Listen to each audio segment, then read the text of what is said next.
Just a wee bit of history. It was Bob Bartlett, who was a delegate who helped bring about statehood in Washington, and had an assistant who happened to be paraplegic. And this assistant was the one that persuaded him to begin. Now, we're going back quite a number of years, 50 years, to begin to put in some legislation. And so it was, and Bob had no particular affinity other than a sensitivity to the situation. And so this young man, who later wrote a book about Franklin Roosevelt, was the one who incited Bob to put in legislation to begin the pioneering effort to recognize disabilities in our society. And so I applaud him. I applaud that initial effort that was tied to Alaska.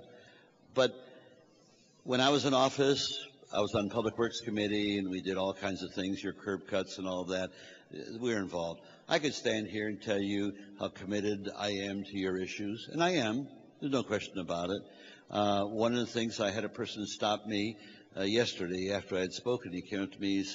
He says, Senator, I'm taking care of my wife, and I'm broke, and we can't afford anybody else. And it just dawned on me, obviously, this cries out for a solution, because who better to take care of another human being, somebody you love, and that we don't provide a salary or an income for that person when they do that. That's a cost for society, and we must meet it.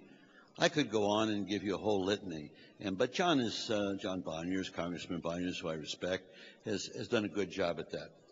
But I want to give you some bad news. All the people running for president of the United States can't deliver on anything they're telling you they're going to do. They just can't. We are bankrupt as a nation. We've got a $50 to $70 trillion fiscal gap. Medicare and Medicaid, in the health care, just analyze the health care situation.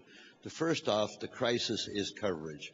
We don't cover, 50 million Americans? And we don't cover even those that we do cover properly. You're examples of that. The second issue is the crisis. Medicare and Medicaid have just exploded, and the country is going bankrupt on that basis. And then the third is the crisis we do in the economic area by insisting that business carry the cost of Medicaid, of our medical system. Well, they've got no particular affinity in this area. It's an accident of history that took place. And so all we do is, by foisting it on them like they did in Massachusetts, you're just making them uncompetitive in the world. And so it almost comes down to, well, you can have a job, but you can't have health care. Or you can have health care, but you can't afford to have your job because we're not hiring, because we're not competitive in the world. This is the kind of policy making that we have at that level. And so let me now tell you about that level. That is the level of Congress. That is the level of representative government. We need good people in Congress. There's no question about that. We've got great people in Congress, but they've got something that is a strike against them that they cannot overcome, and that is the structure of representative government. That structure is broken, and it's been broken from the get-go. Don't buy into this, oh, we got to take our government back. We never had our government. It was always in the hands of our representatives, and many of them do the best they can, but the structure does not permit them to do what you need. And now, let me tell you the way politicians work. And you think, I can make a speech, I can make any kind of speech you want. Been there, done that. And I can make a speech, they'll cause a standing ovation. My God, this guy knows the answers. Of course I know the answers. We all know the answers. But stop and think what I'm doing. Why you think I know the answers is because I've identified what your interest is all about, and I've presented it back to you in a dramatic way. And so you assume that because I can do that I must know the answer. The problem is, sometimes I do, sometimes I don't, but in most cases, I can't do anything about it because of the structure of representative government. That's the reality that you have to face. So what is the answer to that? We got good people in elective office. We got some lousy. We got some real turkeys and Neanderthals in office. But here we are right now. Everybody's telling you what they're going to do for you, and we're about to go to war with Iran. Not enough that we're going to blow maybe $2 trillion of our treasure in Iraq, and now we're talking about Iran. And where do you think they're going to get your money to do anything? I don't know. It's not there. And they're passing that buck on to our grandchildren.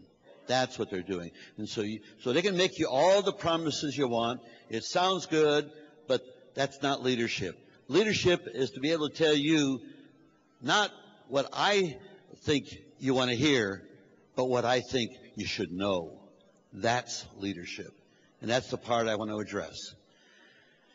You know your problems better than I will ever know them, and better than the Congress will ever know them. So really, we've got a situation.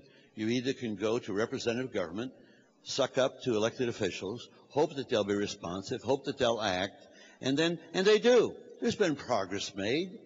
There's been progress made, but it's not enough. There's no reason why it shouldn't be entirely addressed. But when we squander our money with the military-industrial complex, which is the top priority of this nation, and this nation spends more on defense than all the rest of the world put together. And people like Russia and China are 4% and 3%. Who on God's green earth are we afraid of? That we would squander this degree of wealth that doesn't do anything but create violence, death, and deformities. Who?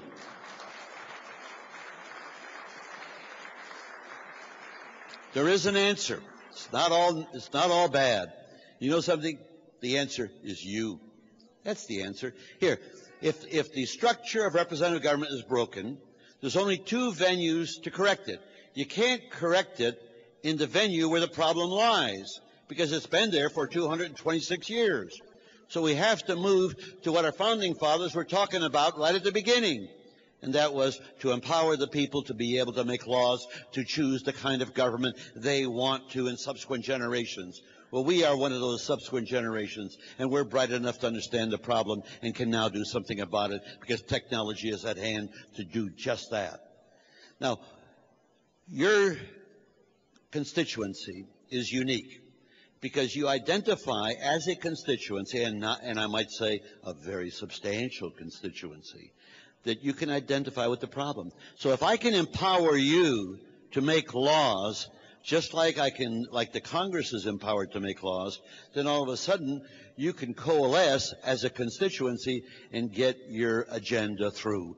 But you do it. You do it.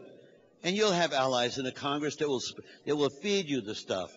But you know it. You know the research. You can do the research. You can get the funding. What I'm talking about is a piece of legislation that took me 10 years to write, and that's the National Initiative for Democracy. And that's a package legislation.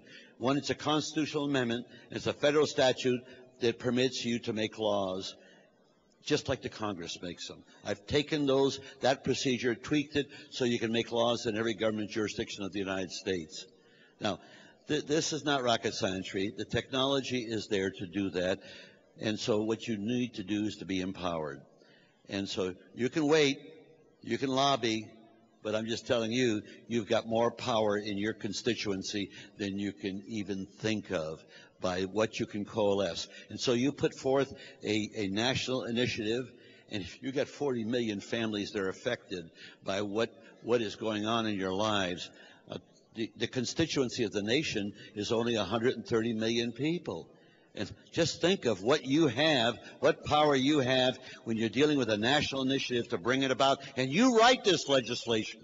And the electoral trust that we create will help you make sure it's constitutional. And then you won't have to spend your treasure because the only thing you got to do is get it qualified. You can do that with a national vote, a national poll, to determine if the people in this country want to vote on it. And I'll tell you, the people do want to vote on this problem.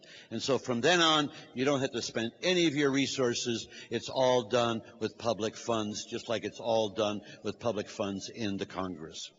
And so I implore you, there's a site, National Initiative, oneword.us. Please go to this site, inform yourselves of this legislation, and recognize, and it's difficult. I know what I'm saying is out of the box. I know what I'm saying that most members of Congress can't even understand what I'm talking about, of empowering the people.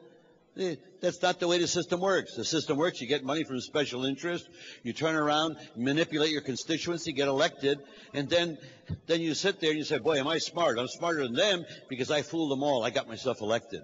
That's the process. What happens in the mind of an elected official when that person turns around and has to make a public decision? First thing that comes into mind, and this is not pejorative, this is just human nature I'm describing to you.